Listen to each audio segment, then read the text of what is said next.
Well, here it is, the perfect grade unleashed, the one and only as of the recording of this video. 1/60th scale RX-78-2 taken to an extreme. This is the size of a regular 1/44th scale rendition of that Gundam, and PGs are much larger, but the PGU in particular is significantly more complex. It's intended to be the absolute pinnacle of design for a plastic kit, just a regular plastic kit from Bandai's, and something that surprisingly is not that difficult to build. If you've had some experience with plastic model building, it just takes time. There aren't a whole lot of small pieces with the PG size, the 1/60th scale size. Many people will find it actually easier to build this. It takes longer because of its additional complexity compared to normal, but it's not, I would say it's not more difficult than an RG. And in some cases, similar in difficulty to an HG, just again, takes longer. There are many more pieces to it. It has so many layers to the interior, and I'll try to get it up a little bit closer for you to see some of the things. I've taken this entire side, its entire left side, the side that's closest to you at this moment, and opened up a bunch of the panels to show you some of the little peaks at interior layers that are in there. Now, this does have a lighting system that's built in. Bandai is notoriously bad with their lighting systems across the board. The switches especially just don't work well. Some people have great luck with this. There's a special little trick you have to do with pulling one thing up and then pulling this out real quick from the center of the chest to activate the lights. I don't have that great luck, so I'm not even going to try it. It's just going to be embarrassing. It works maybe 1/10 of the time. Again, some people have had really great luck. A lot of people have had bad luck, and I've got the bad luck. But if you do get the good luck, you get the eyes lighting up, you get the chest vents lighting up, you also get the verniers in the back lighting up. They've actually used light piping going through this for just a small number of actual light sources inside. Let's take a closer look at it from a different angle where you can see it zoomed in. It has some actual metal pieces in there and a lot of chrome coated parts and a lot of metal mold in or metallized metallic style mold in pieces as well. As you just look through some of the panels, I don't like the hands. They did go for the chrome for the hands, but they did not give you an option for posable hands. So they give you a number of different poses of hands, but they don't give you ones that you can actually articulate, which seems like such a miss for a top of the line kit. But you can look inside at some of these spots. You can see some of the metallized stuff. You get some chrome. That's actually two different colors of chrome silver and chrome gold in there.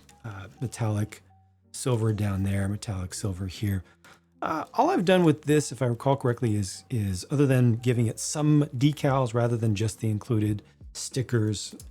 Stickers are fine on white, but when you go to red or blue or anything that's not white or very, very light colored, very quickly you can see the edges of stickers. So I did switch over to some aftermarket decals for a lot of this. And then I think I put a semi-gloss top coat on this as well. And otherwise that's it, a little bit of panel lining, but that's it. So it's mostly a kit stock build here.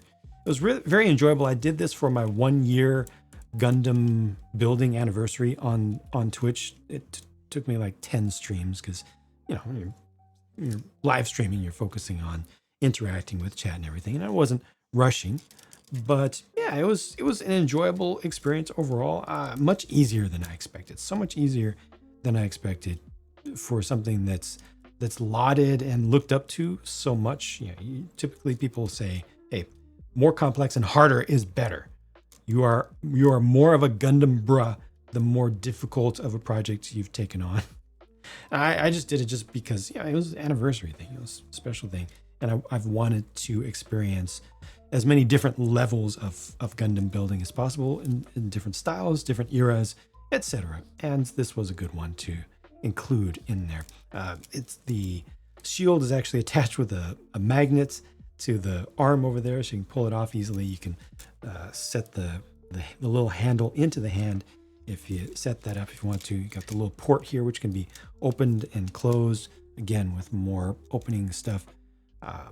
Small panels where you can see a little bit of the interior detail. Honestly, most of the detail, most of what you build here, you don't see once it's done, even with all those panels. So it's mostly a treat for the builder and not for other people who are going to be looking at it after the fact. This does include the gel style of stickers like you see there, which got a little bit more thickness to it, a little bit 3D.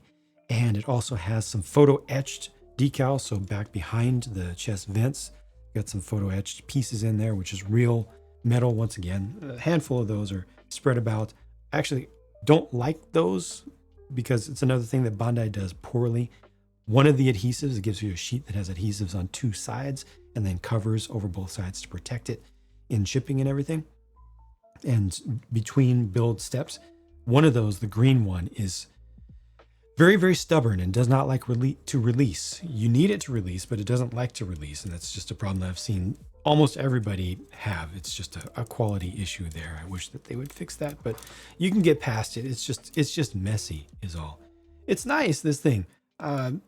Articulation is good. I'm not going to go through a full articulation demonstration with it, but articulation is good, but it's not really set up to be put on a stand. You got to do some custom connections to get it in some serious action poses, because it's honestly heavy. It weighs quite a bit. It doesn't want to just stay wherever you put it. So you got to put it in some good solid poses where it's mechanically holding itself up. Otherwise, yeah, when it comes to putting it on stands, I haven't seen really good options for that personally. But I'm definitely very happy to have gone through the process. I'm glad to have this in my collection at all in the first place. I've considered myself to be fortunate. The build process over on Twitch with all the community there was a lot of fun as well, and low stress. You know, like I said, not a particularly hard thing. Just took a long time. You know, many minutes. But maybe one day I'll get just the regular older PG to compare it to. I have built some other PGs, some other perfect grades since, so I have some, you know, relative comparison to just have in my mind. But all in all, I think if you're interested in this kit, it's still available, and they'll keep reprinting it for a very long time. If you're interested in it, if you like what you see, and you're not completely married to the lighting being the key feature of it, other than this works fine. This is reliable enough. Maybe a little bit of flashing in there, but it's reliable enough. The inside part, I don't know. That's the one thing that doesn't work out so great. You know, a few little quirks. I do recommend getting a decal set for it.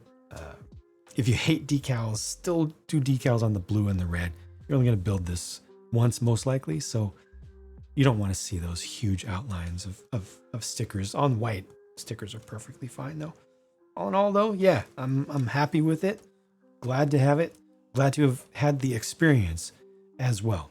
But for me, 100 scale is still the thing. So I'm still going to continue to focus on that. But thanks for watching for now, and I'll talk to you soon.